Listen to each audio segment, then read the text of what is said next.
We know we have amassed this extraordinary collection of basketball knowledge. And as we are coming out of break, Richard Jefferson is asking people about shows they binge watch. And as though none of this is going on. Chernobyl is a great show. Chernobyl is a really, really good show. I have no doubt. It is really, really good. Renaissance and there's a lot of Chernobyls going on right now. You know what? He is there's a lot of Chernobyls. We have August for that. Extraordinarily diverse interests, and what I'd like you to do for the next 60 minutes is focus on the way the NBA as we know it is a completely different place than it was yesterday. We're live, as always, from the Seaport District at Pier 17. We're brought to you by Chase, and listen to this menu. We are getting up with Brooklyn in the house. The Nets come up huge in free agency. How soon can they be the team to beat in the East? Meanwhile, on the busiest night in NBA history, the Warriors will look completely different when next we see them. The question is, are they still a contender in the Wild Wild West? And off the worst night the Knicks have had in a long time, and that is saying a lot.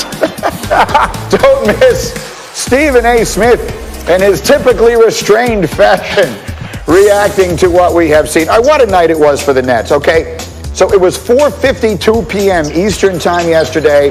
Woj dropped the first of what has been a day filled with bombs, dropping that Kevin Durant is planning to sign with Brooklyn, crushing fans of the Knicks, elating fans of the Nets. And Woj not make us wait much longer. 4 minutes later, he tweets that Brooklyn is making it a clean sweep. They would sign Kyrie Irving for 4 years in a deal worth up to $141 million. And those two guys both took a little less money so they could add this piece. That's DeAndre Jordan, 4 years, $40 million for him. So it was a clean sweep for the Brooklyn Nets. And that is a formidable potential starting lineup for Brooklyn in the wake of all of this. All 5 of these guys averaged in double figures last year. Here was Woj with us an hour ago on how the Nets pulled this off. You had 2 players in Kyrie Irving, Kevin Durant, who really wanted to be in New York and were interested in living, playing in New York. And Brooklyn, by every measure, was the preferable option. You look at where that organization, I mean, what Sean Marks and Kenny Atkinson have done in 3+ years from taking a franchise that was in absolute disrepair and methodically rebuilt that organization to a point where, listen, I think the Nets would have been happy to be able to just get at the table and get meetings with KD and Kyrie Irving. Never mind sign them in free agency, and yet that's exactly what they've done. Okay, so there's so many thoughts. I mean, my thoughts runneth over on all of this. Let us start it with Brooklyn here. I want to focus on Kyrie because Kevin Durant becomes obviously the biggest name. He changes teams again, but he's a year away from playing again.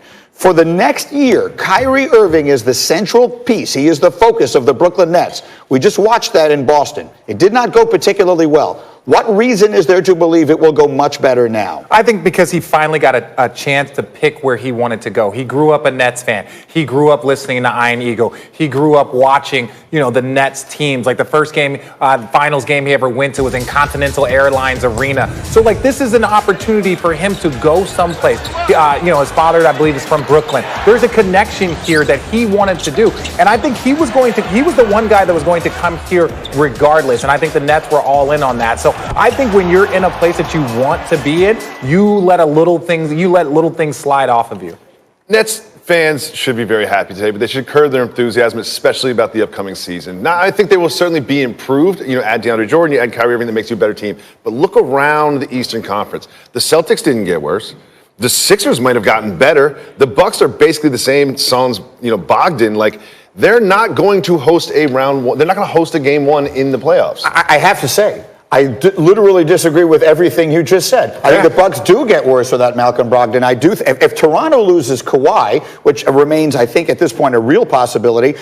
Boston, they lose Al Horford. I'm not sure exactly how they fill that. And the Sixers lost Jimmy Butler. We could turn all of that around. The Nets in the finals? No, I don't. But I mean, it feels kind of wide open right now. I think if Kawhi comes back to Toronto, they are a prohibitive favorite in the Eastern Conference. And I'm not in any way suggesting that Brooklyn is the team to beat now because I'm not sold on Kyrie Irving by himself. If they were bringing in KD, if he's a package deal with KD, then it's the no-brainer to end all no-brainers. But we had heard a lot of speculation that if KD didn't come with him, they themselves were hesitant about bringing in Kyrie. Well, I can't speak for the Nets, but I know that Kyrie was a target for them all along, and you're not going to let one of the best players in the NBA just go, especially if this is where he wants to go. The Nets, like they said, they're happy that they were able to get interviews, and when they're starting to see this interest, especially when you're pulling them from the Knicks, you're not just pulling them from the rest of the NBA. The team right across the river, they were supposed to be the leading candidate. So you not only win by getting them on your team, you win because they are not playing in the Garden. Let me throw this at you too, Jacoby, because I was thinking about it last night.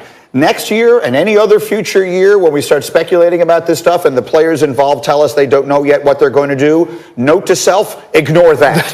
They're lying. These decisions were obviously made. I made 601 yesterday. All of these contracts the contracts can't be done, but all the decisions are made. All this stuff has been decided a long time ago. Greeny, are you suggesting that NBA players and team executives were discussing potential moves before it was allowed by I will not have any slander of NBA players at this desk. We have abided by every rule, whether it's NCAA and not taking money, whether it's high school and not taking money. NBA players are known to follow every single rule. That's the only thing I want to say. Kevin Durant had a fully produced Instagram post for himself right at 6:01. I mean, the reporting is that he informed all the other teams in the morning yesterday that they were out of the equation. The equation wasn't even supposed to have started no tampering whatsoever this year in the NBA. At the end of the day, the Brooklyn Nets, it's a beautiful arena. Yeah. I'm in the building. There's a lot of positive things going on there. All right, you know. That's our take on this side of the room, Laura. What do you have over there? Yeah, basically we have Richard Jefferson to thank for everything that's happened, right? And he's clean as a whistle. Sean Farnham, Tim Bontemps here. And I want to start with you, Tim. You covered Kyrie certainly when he was with the Celtics. Just your thoughts on this in Brooklyn and Kyrie having it be his team for at least a year until KD comes back. Yeah, I mean, this season to me is really going to be a referendum on Kyrie Irving. You talk about this situation for him. This is the first time in his career that he got to choose where to go, right? He got traded to Boston. He wanted to go there, but he gets to go here as a free agent. This is his team. It's a similar situation to Boston without Kevin Durant, right? Where there's a bunch of young players, Karis LeVert, Spencer Dinwiddie, Jared Allen. He does have DeAndre Jordan there, who's his friend, who's going to be playing this year as Kevin Durant recovers. But, for all the talk about Kyrie and the chemistry in Boston, this is his opportunity to prove that it was about Boston and not about him. Look, the blame game was obviously shoved a lot towards Kyrie this year. But when you strip the blame aspect away from it and you just look at him as a player, he is one of the elite guards in the NBA. He's one of the best players in the NBA. And that's what Brooklyn just got. So even without Kevin Durant, you have a playoff team, and you had an all-star guard there last year in D'Angelo Russell. Kyrie Irving's better. And he is better in almost every facet of the game. And so for me, I look at Brooklyn, it's a step forward even this year. It's not going to be what it's going to be a year from now. And it is an opportunity. Kyrie can hit the reset button on the national narrative of who he is as a leader.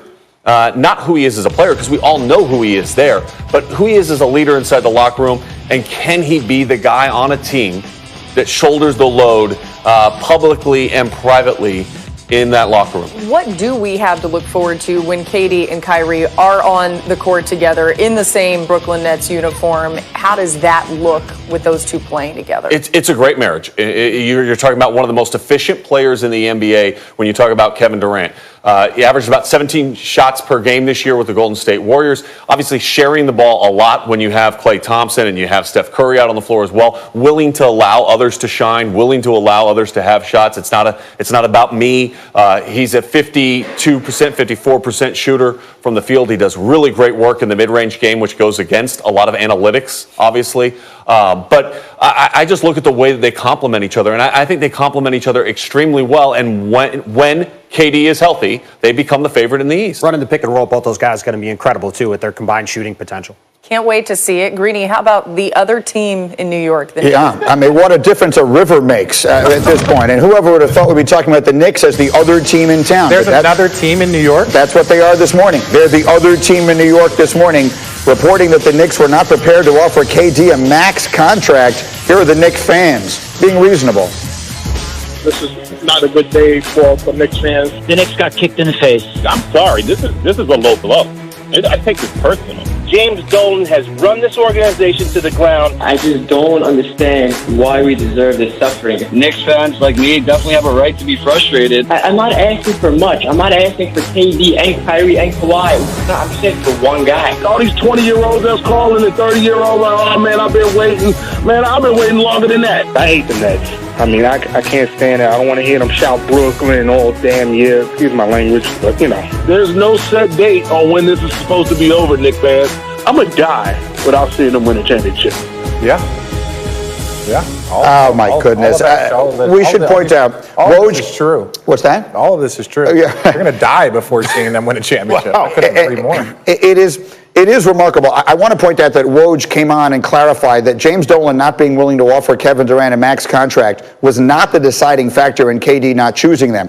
That does, period, new paragraph, not mean James Dolan wasn't a huge factor in Kevin Durant not signing the Knicks. At the end of the day, this is what Knicks fans have to come to terms with. And again, my credentials on the table. I grew up, my family had Knicks season tickets. You will not find a person out there whose heart was more on that side of it than I am. But until the fans of the Knicks and the people around them recognize that the perception of them based upon the very, very top of the organization is they don't have a clue, they have every built-in possible advantage and have failed at literally every turn and have now been one-upped and humiliated in their own city. Until the fans recognize that they need to do something about that, nothing is going to change. Look, I have lots of friends with drinking problems, including myself, and one of the things that they say when you need help is you have to first admit that you have a problem. The sooner the Knicks admit that they have a problem, and they're like, screw it, we're just going to go the route that the Nets have gone. We're going to go the route that the Clippers have gone. We're just going to build from within. We're going to stock draft picks. We're just going to grow like a normal small market franchise. Then when something becomes available, then we're going to go. But if we're just have a lottery mentality where we're just going to get Zion and we're going to get the best free agents, if that's your mentality, you're going to sell goods that you can never actually deliver on. And this all traces back to trading Kristaps Porzingis. The day they traded Kristaps Porzingis, I stepped back and I said to myself, they must know something. Yeah. They would not do this unless they knew something about this year's free agency. Well, guess what?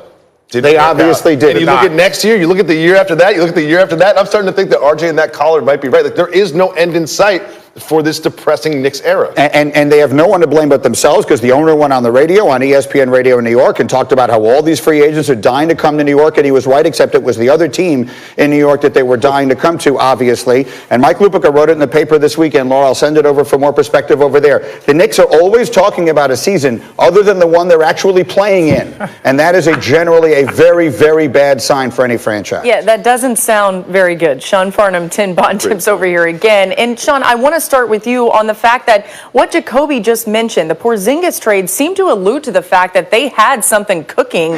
When you think about that, and also combined with the fact that the Nets got all of these players that they thought they were going to get, why did the Knicks do it this way? Why did it happen like this? Because they're mismanaged.